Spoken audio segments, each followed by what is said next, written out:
Ассаламу алейкум, ағайын туған аманбы, амандашсам жаманбы. Қалқаңа айтам саламды, қалың қырғыз аманбы, хабарлашсам жаманбы. Алик алып қойғыла, ошаға айтқан балаңды. Төрелерге айтам саламды, төрдөгүлөр аманбы. Чынымды айтам, чынымдап айтам саламды. Чындап айтам саламды, чырқыраған қырғыз аманбы. Жалпыңа айтам саламды, жалпы қырғыз аманбы. Ақсылықтар аманбы.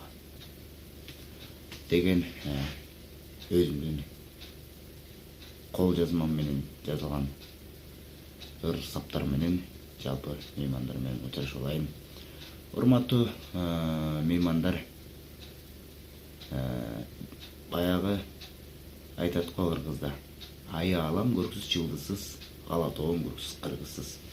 Ак калпак чепкен тон кийип тоолордо жүргөн эң бийик ата бабам кыргызбыз. Кыргыз болгон соң кыргыз жерин коргой билиш керек экен, кыргыз элин колдой билиш керек экен. Бирок мен айткан сөздөргө төп келбеген ага туугандарыбыз дагы бар экен арабызда. Мындайча айтмакчы, атка минерлерибиз бар экен.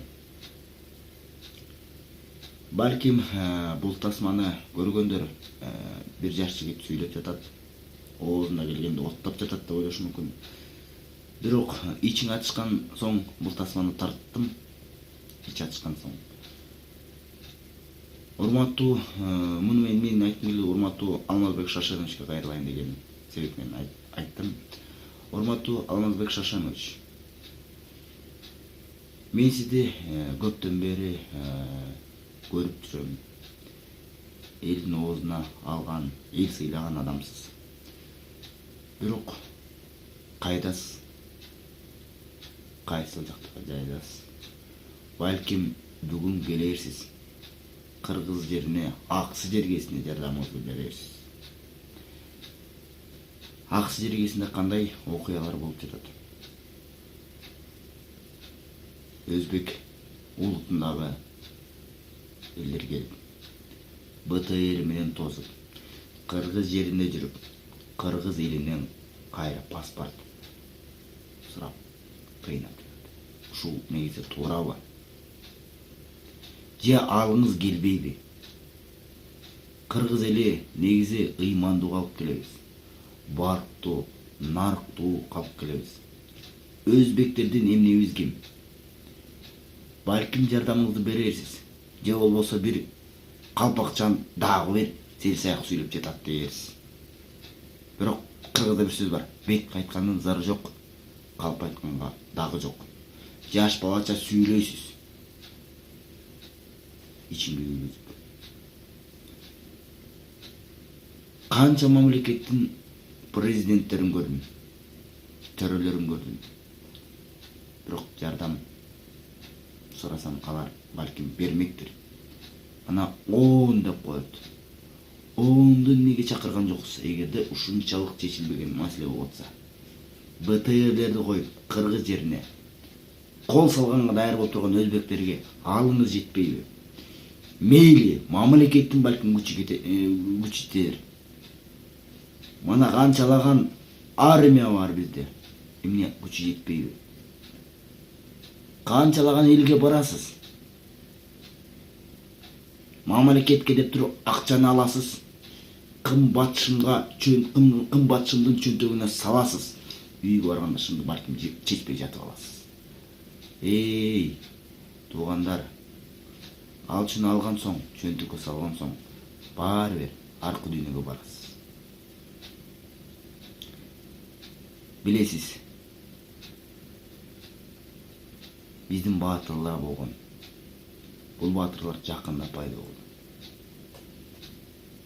Революция маалында. Кан төгүлүш болду. Алар кепинге чөнтөк тегип, ошо чөнтөккө акча салып кеткен жок. Туурабы? Эми каяка барасыздар? Жалпы төрөлөргө деле кайрылат элем. Ай төрөлөр, кайда барасыздар? барча жерибиз баарыбыздыкы ак кепен. Койгулачы, токтоткулачы. Канчага чейин жейсиңер, ичесиңер. Мен билем, бул тасманы көргөн соң балким айтасыздар. Бул бир сексаяк сүйлөп атат деп. Же болбосо мени караларга салып аркы дүйнөгө жибересиздер. Мен коркпойм кыргыз үчүн турам аягына чейин. Же балким соттойсуздар. Бийликте да күч. Бирок айткым келди.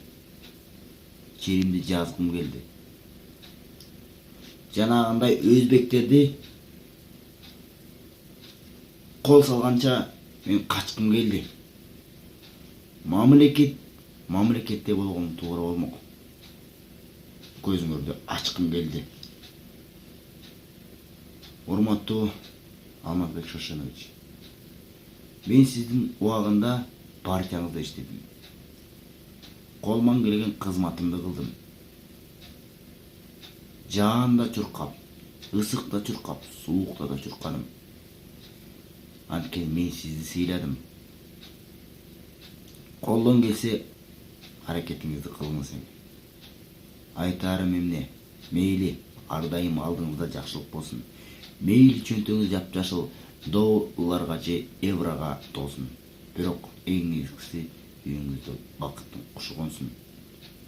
Бирок кыргыз элин унутпаңыз.